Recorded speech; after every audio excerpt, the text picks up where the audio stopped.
Alors, pour faire un questionnaire dans Google Forms, il faut posséder un compte chez Google et ensuite se rendre dans les applications et choisir le Drive. Dans le Drive, on a peut-être déjà un Drive et créé déjà un dossier. Si c'est le cas, dans ces cas-là, on va directement dans le dossier. On choisit Nouveau et on choisit Google Forms. Nous, ce matin, on va faire un formulaire qui est sur une enquête qui va s'appeler le festival Facila, qui est en fait un festival de musique sur lequel on veut une opinion. Donc, on va leur dire à nos sondés, futurs sondés, bonjour. Nous aimerions connaître votre opinion. Alors la première question, on voudrait savoir s'ils sont venus. Donc on va leur demander, êtes-vous venus à notre festival? Et là on va leur poser deux possibilités. Donc une question à choix multiple qui se fait mais par défaut, oui ou non. Et on veut vraiment qu'ils y répondent parce que si non, ils ne pourront pas donner leur avis. Alors on va faire une autre rubrique en allant dans le champ ajouter une rubrique qui se trouve ici. On va leur demander leur opinion sur l'organisation de notre festival. Donc l'organisation. On peut mettre une description, votre avis, votre opinion sur l'organisation. C'est pas obligatoire. Organisation. Et là, on va rajouter une question. Donc, pour rajouter une question, on va dans le plus. Et on leur pose la question sur les activités. Quelles activités avez-vous préférées? Alors là, on voudrait qu'ils donnent deux réponses parce qu'il y a plusieurs activités. Et on va devoir changer de type de question puisque choix multiple, ça ne laisse qu'une réponse possible. Et là, donc, on va passer dans case à cocher. On va leur donner la possibilité de parler du spectacle. On va leur donner la possibilité de parler des stands, du concert, et puis comme on n'a peut-être pas pensé à tout, on va rajouter autre. On rajoute une question, on leur demande comment ils sont venus pour tester. Donc vous êtes venus. Et là, on va leur proposer une liste. On va leur demander s'ils sont venus en vélo. On va leur demander s'ils sont venus en voiture, s'ils sont venus en train,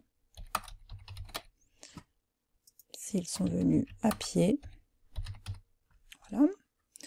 On rajoute encore une question, on va leur demander s'ils ont vu notre concert. Donc, avez-vous assisté au concert? Donc là, choix multiple, soit c'est oui, soit c'est non. On rajoute encore une question et on leur demande quelle est la note qu'ils mettraient à ce concert. Donc, quelle note donneriez-vous au concert? Cela nous permet de voir une nouvelle fonction qui est l'échelle. Donc, on va pouvoir donner des notes de 1 à 5. Une note de 1, c'est très mauvais. Et une note de 5, c'est très bon. Et puis on va leur demander pourquoi cette note.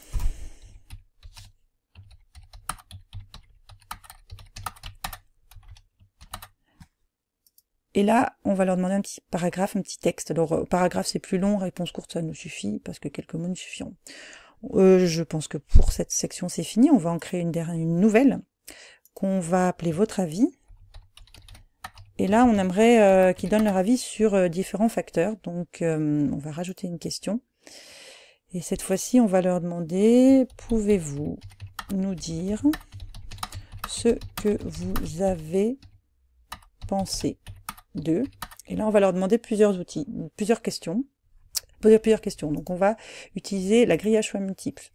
On va leur demander leur avis sur la restauration. On va leur demander leur avis sur le parking. On va leur demander leur avis sur l'achat des billets.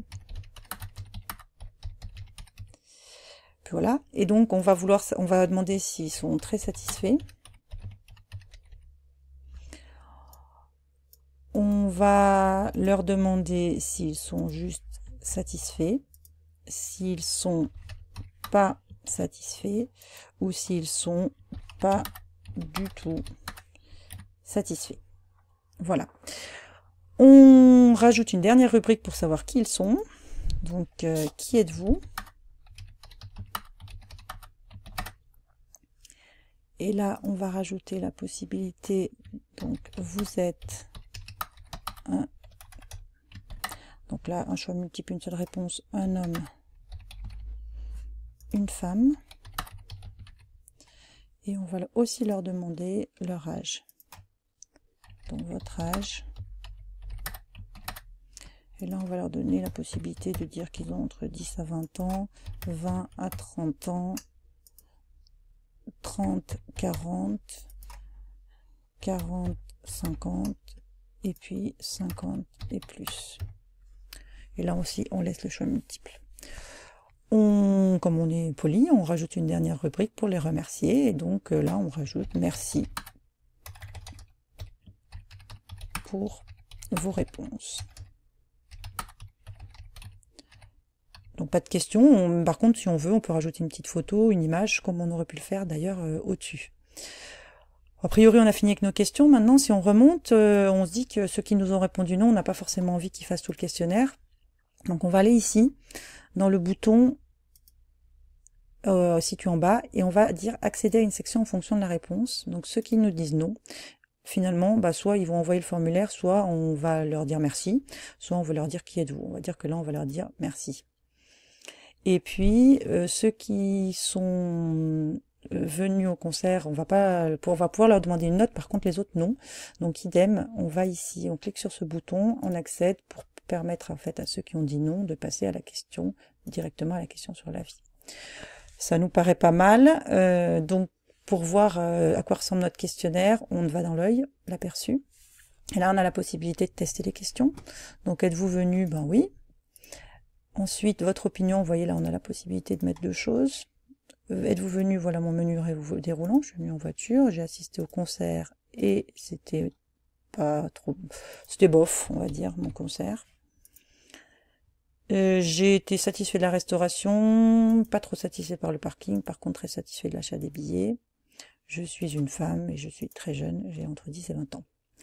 Je ne vais pas envoyer puisque... Ah si, je vais pas envoyer tout de suite, voilà, on me dit merci. J'enverrai pas parce que... Ici, je suis pas, fais pas partie de l'enquête, donc je ferme. On me demande si oui, j'ai envie de quitter, mais oui, parce que j'ai pas envie d'enregistrer ma réponse. Ici, j'ai la possibilité de modifier les couleurs si je trouve que c'est pas assez joli, ou si ça me plaît pas. Et surtout, ici, dans paramètres, j'ai la possibilité de demander une seule réponse à mes sondés. Ce qui fait qu'ils pourront pas répondre plusieurs fois. Et j'ai aussi la possibilité de modifier les réponses après l'envoi. C'est-à-dire que mon sondé, s'il veut changer d'avis, il a la possibilité. Il peut même consulter les graphiques récapitulatifs des autres. Si je veux qu'il participe et qu'il voit un petit peu l'avancée de mon questionnaire. Donc j'enregistre. Là, je limite à une réponse. J'ai la possibilité ici d'imprimer, mais c'est surtout la possibilité d'ajouter des collaborateurs, comme dans tous les autres documents de Google Drive, pour qu'on puisse travailler à plusieurs sur le questionnaire. Alors, une fois que le questionnaire est fait, je dois l'envoyer. Donc, pour l'envoyer, j'ai plusieurs possibilités. Donc, je clique sur envoyer. Je peux rédiger ici mon mail en notant, j'ai accès à ma base de mail de Gmail, donc je peux y accéder directement. Je peux copier des mails avec un copier-coller, je peux mettre un objet, un message, et j'ai même la possibilité d'inclure le mail dans mon formulaire.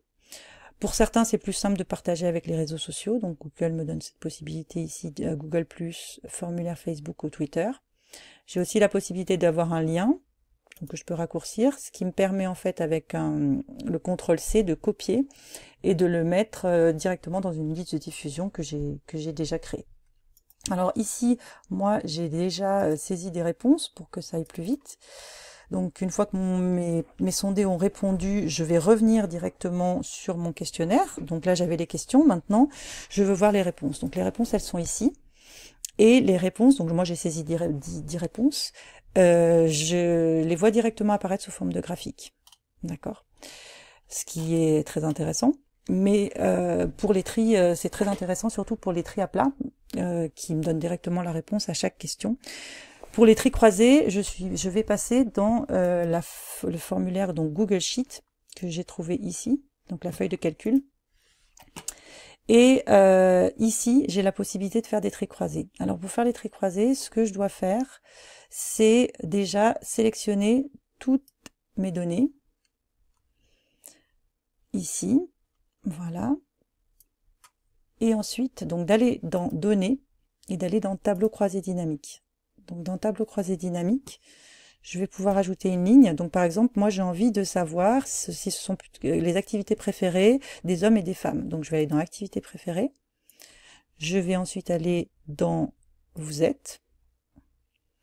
Donc bah, là c'est un petit peu compliqué parce que j'ai plusieurs réponses. Donc peut-être qu'on va faire comment ils sont venus.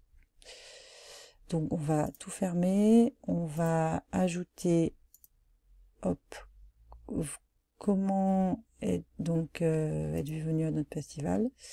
Alors, bon, c'est un peu on va en faire un nouveau, ça sera plus facile. On va donc donner tableau croisé dynamique et on va ajouter donc vous êtes venu, voilà, ça sera plus simple à comprendre. Et vous êtes un homme ou une femme. Et là dans les valeurs, je vais mettre vous êtes un homme ou une femme et je vais choisir Count A qui me permet de compter les valeurs. Et donc là, je peux voir que 3 femmes sont venues en voiture et j'ai un total de 4 personnes en tout qui sont venues en voiture puisqu'un homme est aussi venu en voiture. Voilà, donc avec tout ça, je peux faire des traits à plat, je peux faire des traits croisés. Pour mes graphiques, je peux ensuite les imprimer. Idem pour mes traits croisés, donc avoir une réponse complète à mon questionnaire.